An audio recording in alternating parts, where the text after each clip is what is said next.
My brother's fiancée. Threw plates and shoes at him a week before their wedding because he wouldn't agree to her demands.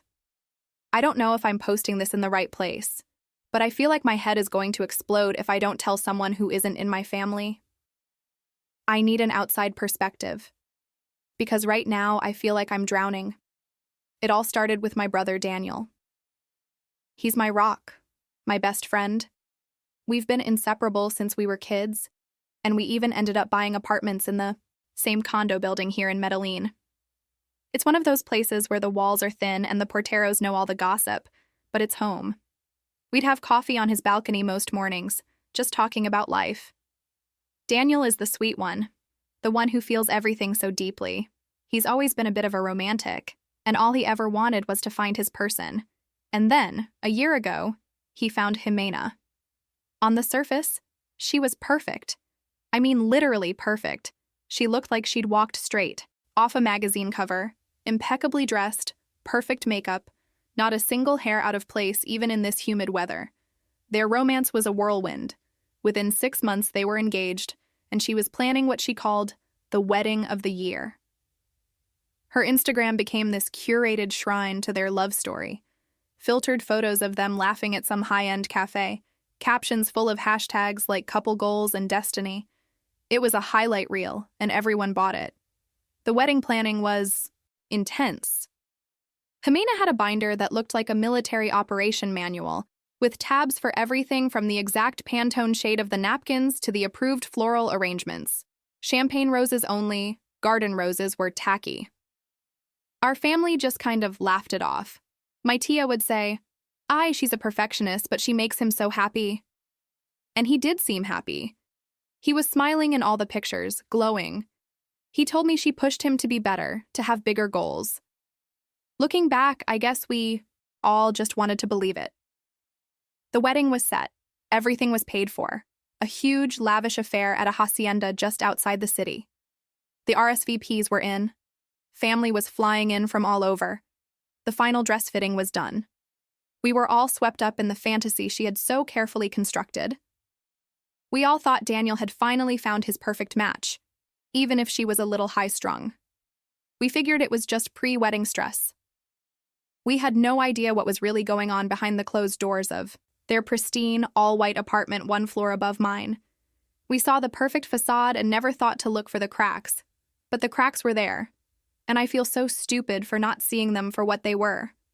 Looking back, it's like a horror movie where you're screaming at the screen, but at the time, we just explained it all away.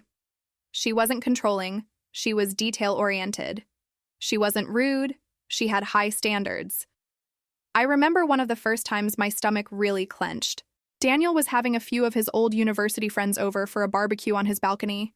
These are guys he's known forever, the kind of friends who are basically family. Jimena was playing the perfect hostess, all smiles and flowing white dress, but I could feel the tension coming off her in waves. One of his friends, Mateo, made a joke about a stupid thing they did back in college. It was a harmless, funny story. Jimena didn't laugh. She just tilted her head and said, in this sickly sweet voice, "It's so nice you all still have time for things like this between your jobs." The way she said jobs made it sound like she was talking about a fungal infection. Mateo works in construction management, a great guy who built his own company from scratch. The air went still. Daniel immediately jumped in, laughing too loudly and changing the subject, but the damage was done. The guys left early. After that, he saw them less and less. Then it was his clothes. When they first started dating, she'd buy him things, which seemed nice. She said she was just elevating his style. But soon, it wasn't a suggestion. I saw it happen once. He came to my door to borrow some coffee, wearing this old soft band t-shirt that he's had for a decade. Jimena walked up behind him, ready to go out, and just stopped. She didn't say a word. She just looked at the shirt, then at him, with this look of profound disappointment. He physically flinched. He mumbled, "Oh, right, sorry, I'll be right back," and scurried back to his apartment to change into one of the crisp, brand-new button-downs she'd approved. It was like watching a dog get scolded. I tried to talk to him about it. We were on my balcony this time, and I just asked him if he was okay. He got this guarded look on his face that I was starting to see more and more. He'd just stare out at the city lights and say nothing. He did admit to me once, in a whisper after 2 glasses of wine, that he felt like he was walking on eggshells. My heart just broke. I saw my chance and I pressed him, asking what he meant, but he immediately sobered up, shaking his head like he was trying to clear it. No, it's just the wedding stress, you know? He'd say, forcing a smile. She's under so much pressure to make everything perfect. It's normal. That was the excuse for everything. It was the excuse for the time she had a full-on silent meltdown at the caterers, because the sample napkins were eggshell instead of the ivory she had specified in her binder. She didn't yell. It was worse. Her face went blank.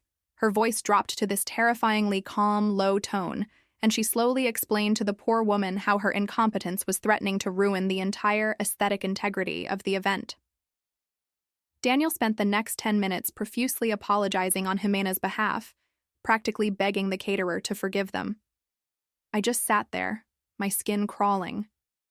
Every time one of these things happened, a little more of my brother's light seemed to go out.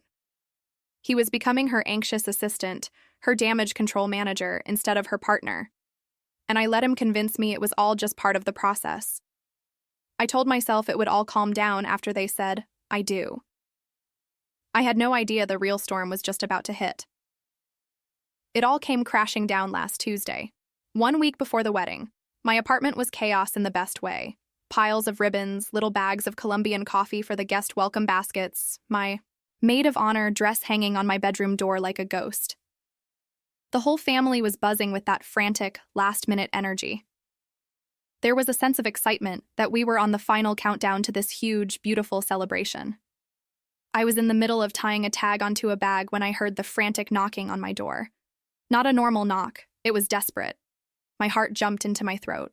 I opened the door and Daniel just fell into my apartment. He wasn't just upset, he was hollowed out. His face was pale and blotchy. His eyes were red-rimmed and darting around like a cornered animal. His nice shirt was rumpled and untucked, and he smelled faintly of stale sweat and fear. He stumbled over to my sofa and just collapsed into it, burying his face in his hands. He was shaking. I knelt in front of him, my hands hovering over his shoulders, terrified to touch him. "Danny, what is it? What happened?" It took him forever to speak. When he finally looked up, the shame in his eyes was like a physical blow. "She gave me a contract," he whispered, his voice raspy. "A post-nuptial agreement she had her lawyer draft." He said the words like they were poison in his mouth. He told me she'd presented it to him that morning, slid it across their marble countertop next to his morning coffee like it was the newspaper. It stated that if he ever betrayed the sanctity of their union, he would have to sign over the deed to his apartment, our family's apartment that our grandfather helped him buy, and the title to his car. Her definition of betrayal was terrifyingly vague. It included everything from infidelity to emotional abandonment or damaging her public reputation. It was a trap, a financial execution clause for a marriage that hadn't even started. He told her no. He said he told her gently that they didn't need that he loved her and would never hurt her. He said he tried to make it about romance, about trust. And that's when the mask didn't just slip. She tore it off and set it on fire. He said her face went completely blank. The warmth vanished. Her eyes turned to chips of ice. She started screaming that he was clearly already planning to cheat, that he was trying to trap her. And then she started breaking things. The first was a ceramic plate, one of a set they'd gotten as an early wedding gift. He said it didn't just break. It exploded against the wall right next to his head. Shards of it sprayed across the room. Then she grabbed one of her stilettos from the floor by the door. A beautiful, ridiculously expensive one, and just hurled it at him. He had to duck to avoid it. It hit the wall with a sickening thud, leaving a deep gash in the plaster. He paused, taking a shuddering breath, unable to look at me. "Mari," he whispered, "show me your arm." I was confused, and then he slowly, hesitantly, rolled up the sleeve of his shirt. My breath caught in my chest.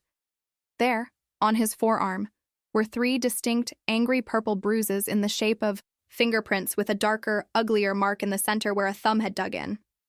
My vision tunneled. It was the imprint of her hand. She had grabbed him.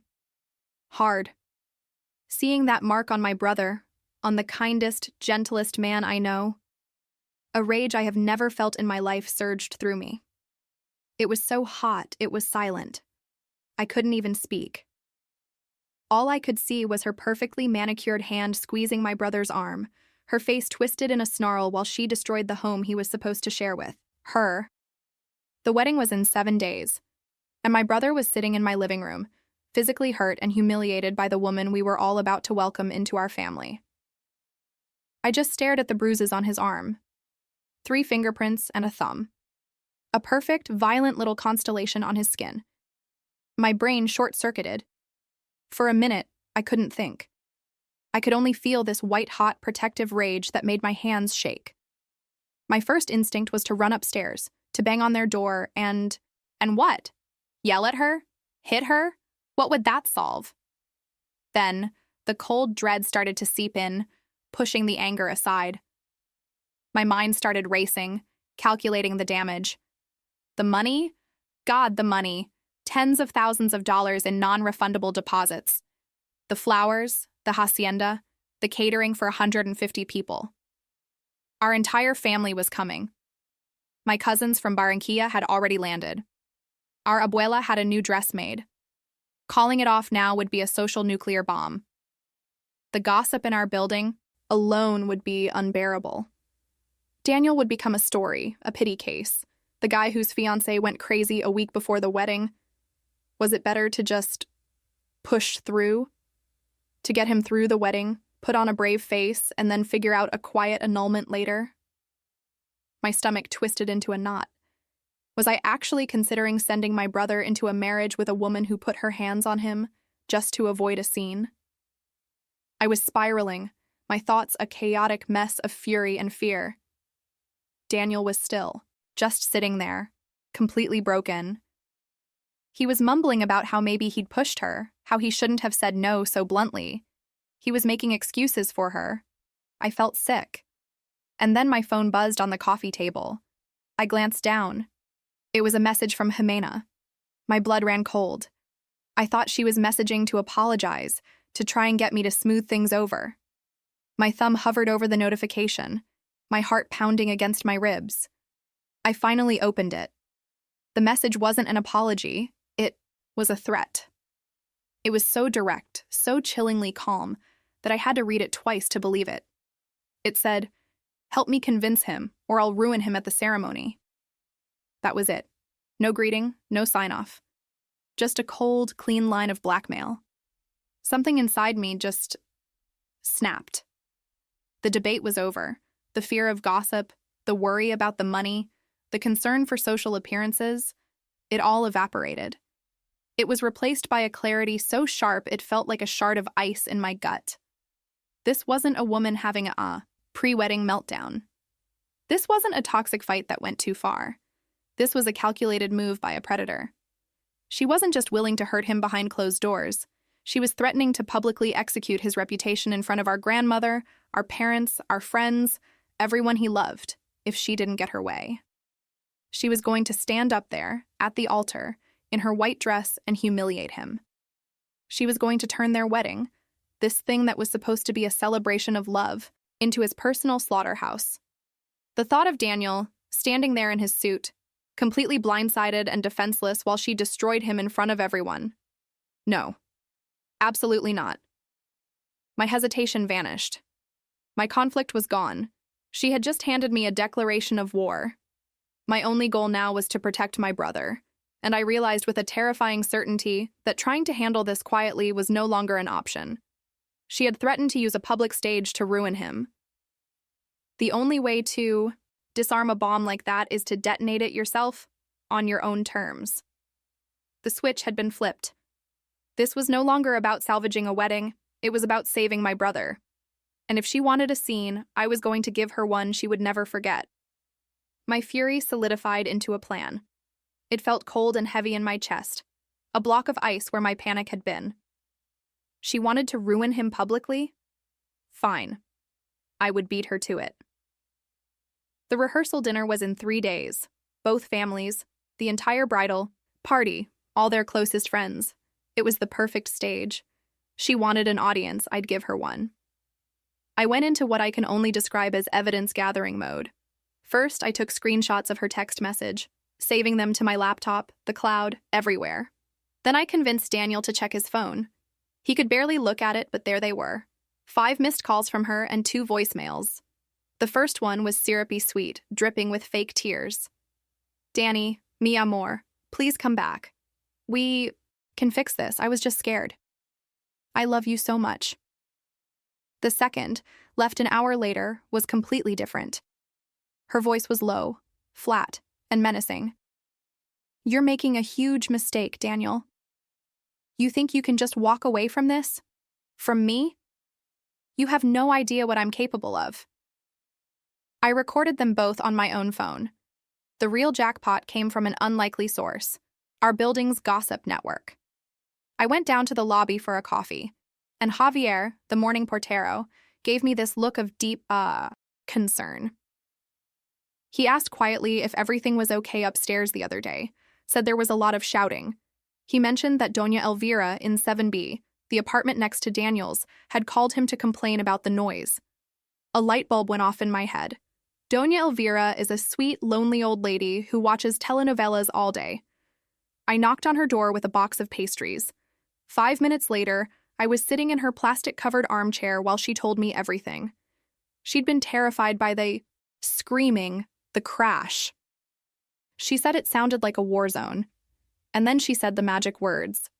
I was so scared for that nice boy, I recorded some of it on my phone, just in case. She fumbled with her phone and played it for me. The audio was muffled, but you could hear it all perfectly. Jimena's voice, shrill and unrecognizable, screaming about the contract. The distinct, violent shatter of the plate against the wall. And my brother's voice, quiet and pleading, saying, Jimena, please, stop. It was my smoking gun. When I told Daniel my plan, he looked at me like I was the monster. We were in my kitchen, the evidence laid out on my counter like a prosecutor's case file.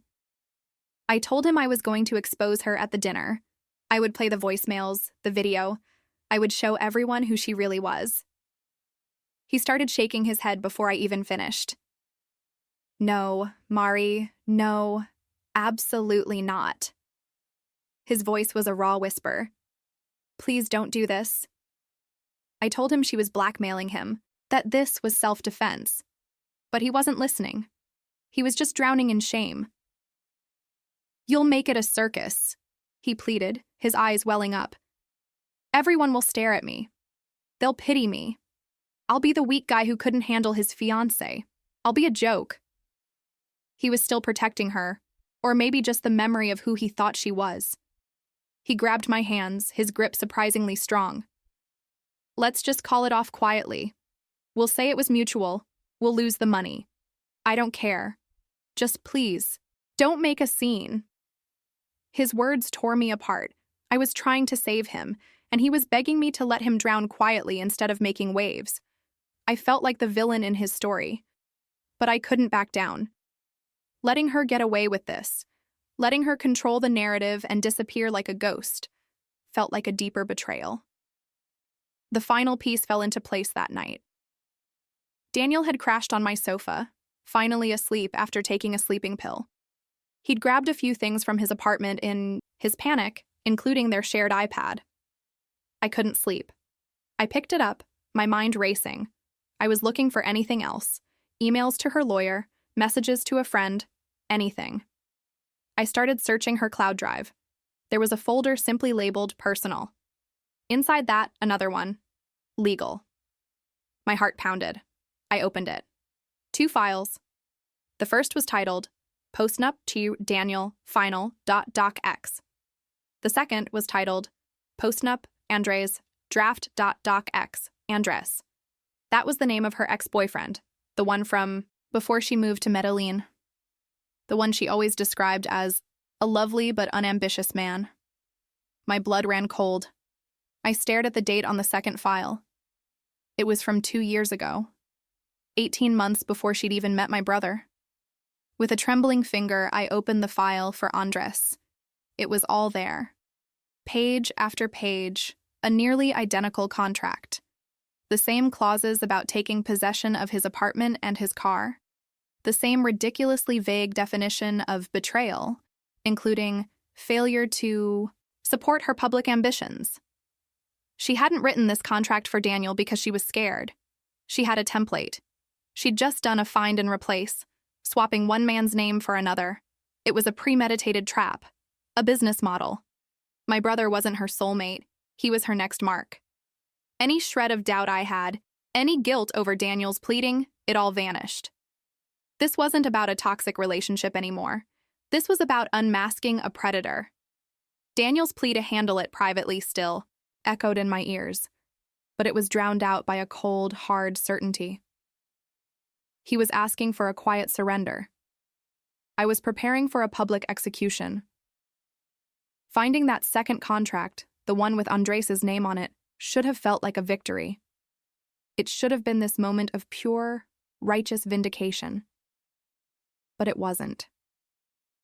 As I sat there in the dark, the iPad's glow lighting up my face, all I felt was this hollow, sinking weight in my stomach. The last piece of the puzzle hadn't brought clarity. It had brought a terrible, irreversible certainty. There was no more doubt about who Jimena was. And because of that, there was no more doubt about what I had to do. The path forward was clear, but it was ugly, and it was going to hurt. The next 2 days leading up to the rehearsal dinner were a special kind of hell. I was on autopilot, moving through the motions of helping my mom with last-minute arrangements, smiling at relatives who called, all while this cold, hard knot of dread sat in my gut. I felt like I was carrying a bomb in my purse. Daniel stayed with me, a ghost haunting my apartment. He barely spoke. He'd just sit on the balcony, staring at the mountains, looking a decade older. Every time he looked at me, his eyes were pleading. "Don't do it, Mari, please." And every time I had to look away, because I knew I was going to betray his trust to save his future. Am I about to become the villain in his story? The overbearing sister who blew up his life because she thought she knew best? I kept wrestling with the how. The public nature of it felt wrong. It felt cruel. I thought about her parents. Her mom is this sweet, quiet woman who brought me a little gift at the bridal shower. Her dad is so obviously proud of his daughter, the way he looks at her. They had no idea. They were about to fly into Medellin, excited for the happiest week of their lives, and I was preparing to completely demolish their world in front of 24 of their closest friends and family. Was I really going to do that to them? Couldn't I just pull her aside, show her the evidence in private, and tell her to pack her bags and disappear? But I kept coming back to her text message. "I'll ruin him at the ceremony." She drew the battle lines. She chose the public square as her weapon. A private confrontation would just give her a chance to spin the story. She'd cry, she'd deny, she'd twist it all around and paint Daniel as the unstable one, the one who got cold feet and made up crazy lies to get out of the wedding. She'd go scorched earth on his reputation quietly, poisoning the well with every person she could. She'd make him the bad guy. Her threat was about public humiliation. The only way to neutralize that kind of power, to truly protect him, was to detonate the truth in a way that left no room for her lies to take root. It had to be a public demolition. It had to be undeniable. It was a horrible conclusion to come to, but I couldn't see any other way out that didn't leave my brother vulnerable to her for the rest of his life. Tonight is the rehearsal dinner. Daniel is in the shower. I can hear the water running. I'm standing in my room, looking at the dress I was supposed to wear. It's a happy, celebratory dress.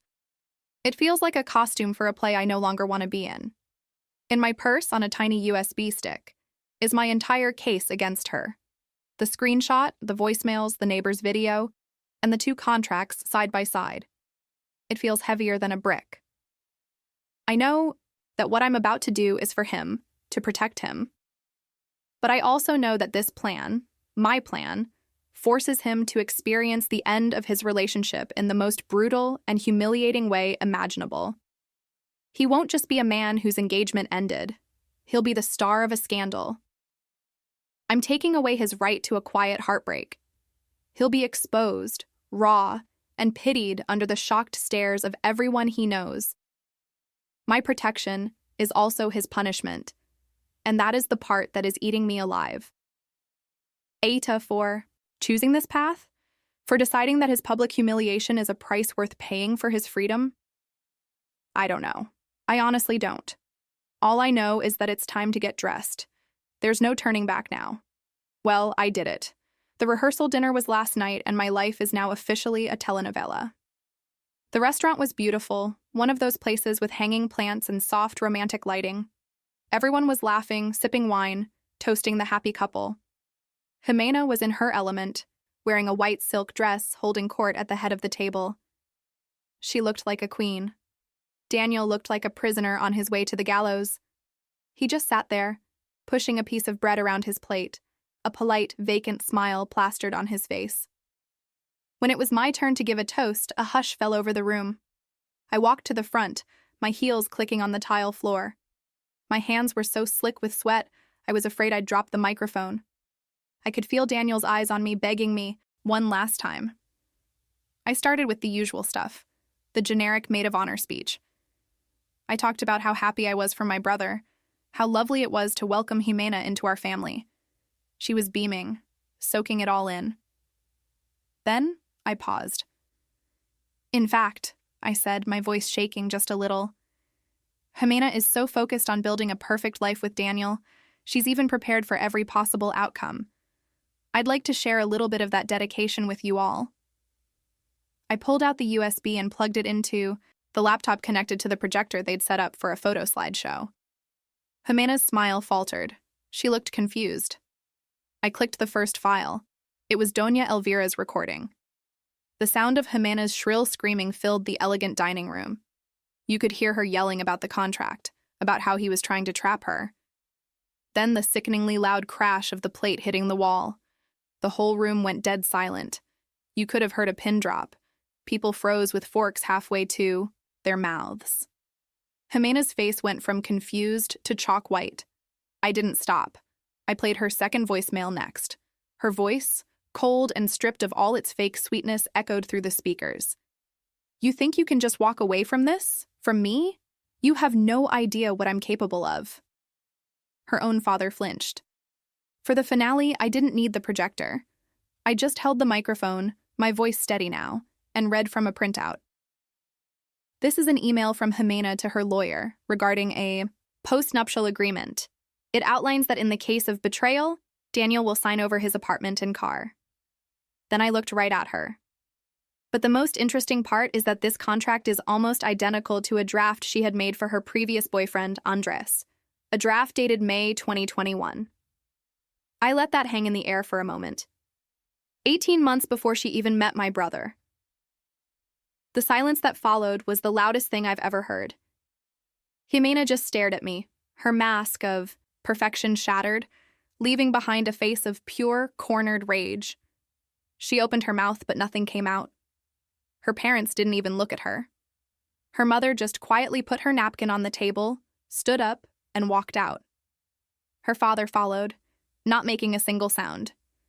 One by one, her bridesmaids, her friends, they all just got up and left their plates. The room emptied out in minutes, leaving just my family and a few of Daniel's stunned friends. Daniel hadn't moved. He just sat there, staring at his empty plate. Then he took a long, shuddering breath, the first real breath I'd seen him take in days, and looked at me. He wasn't angry, he just looked free. That night, he made the calls. The wedding was officially, unequivocally canceled, and the best part? Because we had proof of her threatening behavior and fraudulent intentions, he was able to use the breach of contract clauses to get back every single deposit. He didn't lose a dime. So, here we are now. The storm has passed, and we're left in the wreckage. My brother is healing. It's slow, and it's painful, but for the first time in a year, he looks like himself again. He thanked me, told me he could never have done it himself. But not everyone sees me as a hero. Some of my aunts and cousins are horrified. They keep saying I was cruel, that I should have handled it privately, that I brought shame and scandal to our family by airing our dirty laundry in such a dramatic public way. They think I humiliated Daniel just as much as I saved him. And maybe they're right. So, I need to know. Aita for publicly exposing my brother's abusive fiancé at their rehearsal dinner instead of handling it privately?